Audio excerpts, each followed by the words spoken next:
Presenta Raquel Lúa. Pues cualquier que me presentaba yo. Pincha pura.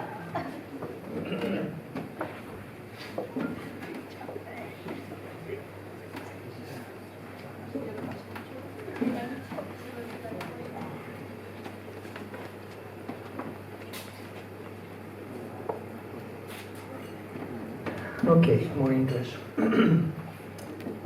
5 poemas en total. Los dos primeros son de mi primera colección, que se llama El Suicidio 1964, que no voy a hacer ese, es sobre Andy Warhol y más sobre la vida que la muerte. Este primer poema es básicamente sobre un museo. A veces vamos a museos y tomamos notas, apuntes, y luego sales del museo, ahora qué hago con estos apuntes. Se llama Viena. Now, it's just a matter of taking this handful of notes and wonder how they fit into my life. I would like to believe I took them down for a reason. One that goes back to Virgil's Aeneid, a book I know I will never read. Something spoken by the goddess Juno.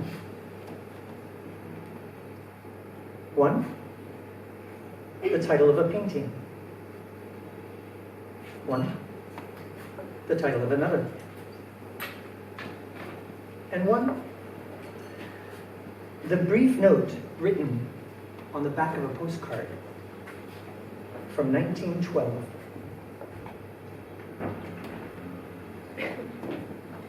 If I cannot bend the high powers, I will move the infernal regions.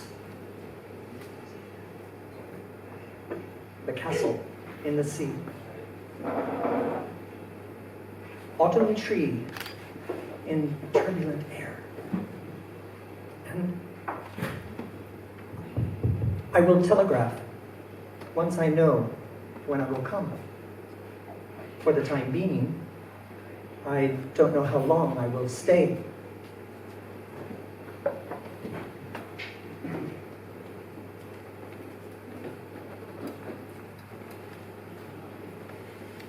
Esto es sobre, básicamente, la muerte. En castellano me parece que se llama una manta térmica.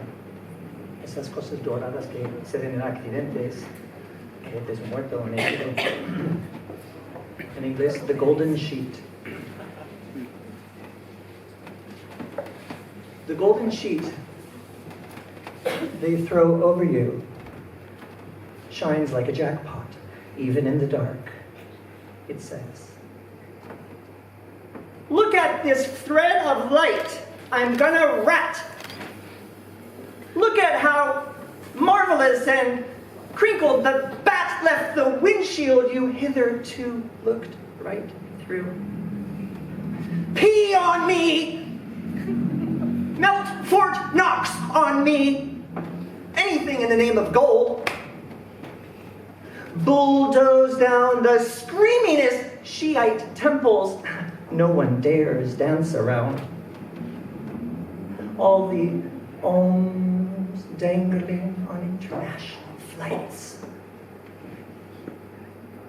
All the bullshit 24-karat leaf that ever occurred to a Swiss 5-star chef to garnish chocolate cake on the shores of Lake Geneva with, and nothing, absolutely nothing will steal the show like me, little old crinkled me, upstaging every glorious ounce of life from your dead body.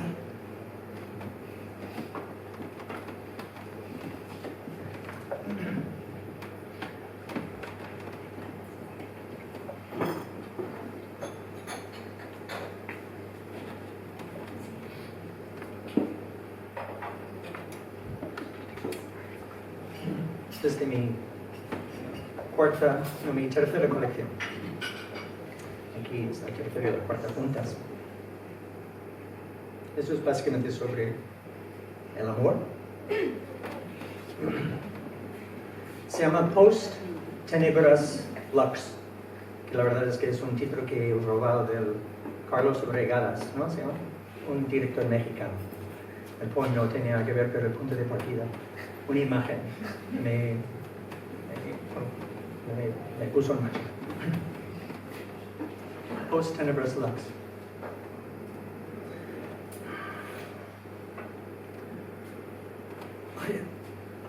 I don't want the devil tiptoeing through our living room anymore. Everything from the framed pictures on the wall to the white tablecloth, humming along to the red neon in the dim fog. Standing there with his toolbox on arched billy goat heels, the tips of his horns just short of scraping the ceiling, the starving edge of hips, the swing of cock and scrotum, when the paper cut void pivots just right. I don't need subtitles to understand what he's saying anymore, but I don't want to continue to be the author of damp bones for vultures to pick at in the desert.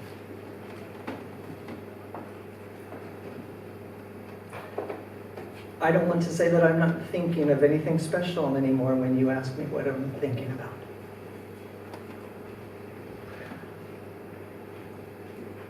I want you to swallow me, but I want to swallow you too, and belch each other deep in our slumber. It doesn't matter how many nights the world grinds on its axis. At daybreak, we can start to make out the stick figures we once sprayed on the walls of a cave. How I loved you. How I loved you more than a mountain on Jupiter.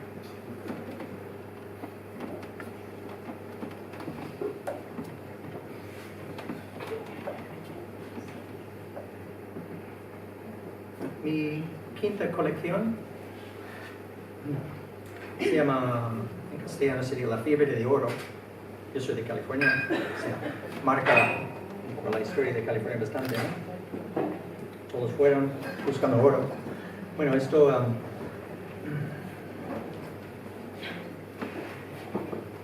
este poema básicamente es sobre una huida de mi país, una despedida, salir de, marcharse de. Y de paso también es un poco homenaje a cine.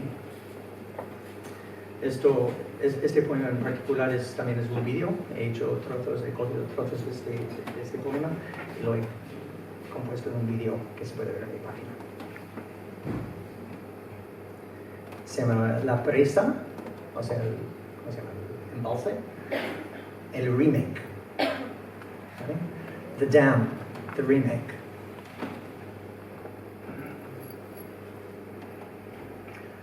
I said maybe my last goodbye to my father.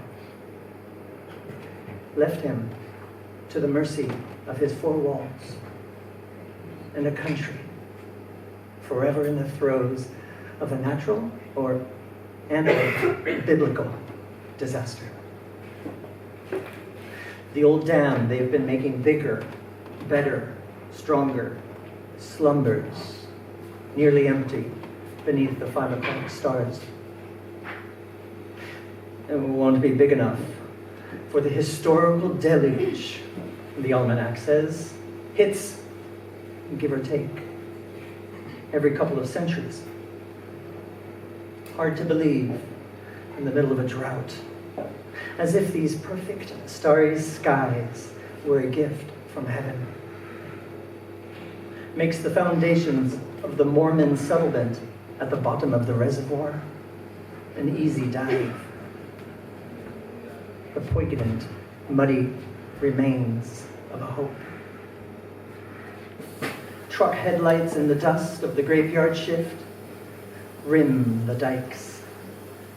Faster, state-of-the-art turbines set deep like promises. Maybe we, our children, or theirs, will count on to save the capital from ruin.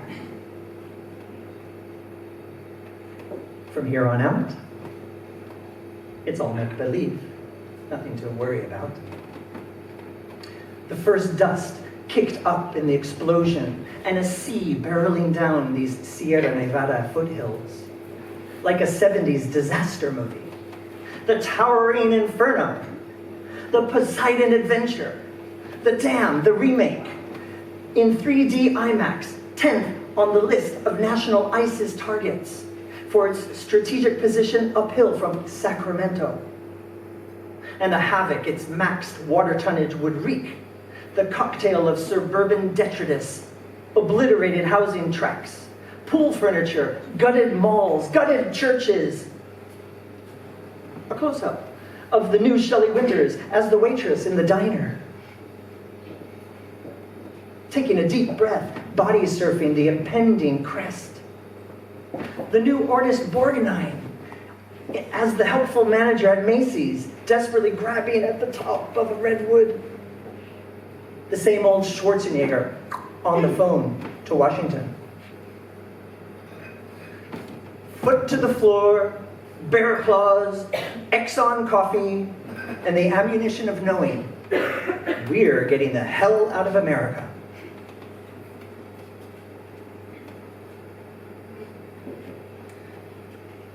Y el último.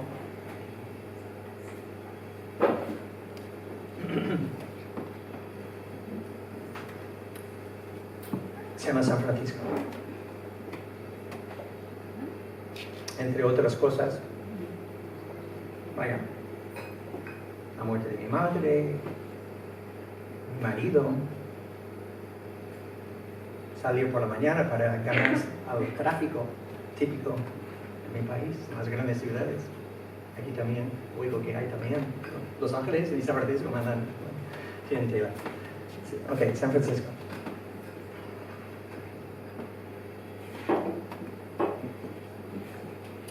Maybe it was because we had come through the dark, early morning hours. Maybe it was because we had hit just enough traffic to refresh a hatred for the Rubik's Cube of lane changing. That despite the luck of being two, we did not qualify for the carpool lane. Maybe because Mom is dead. And every surviving member of the family admits, in one way or another, a tremendous amount of relief at her passing. Maybe because there was no fog. Maybe because the chorus of Born in the USA stands as a bitterly ironic counterpart to the song's verses.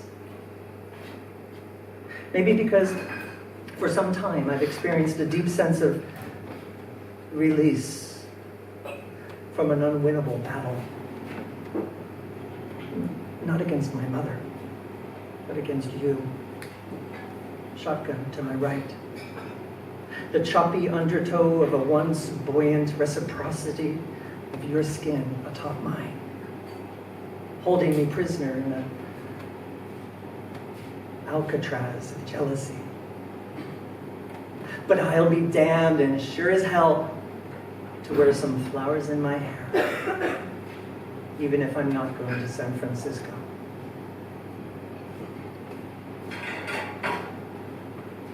The window down and my left hand out with the exact change for the Bay Bridge.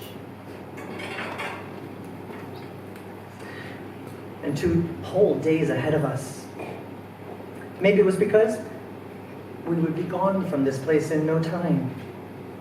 That there was something magical and triumphant about our crossing. Gracias.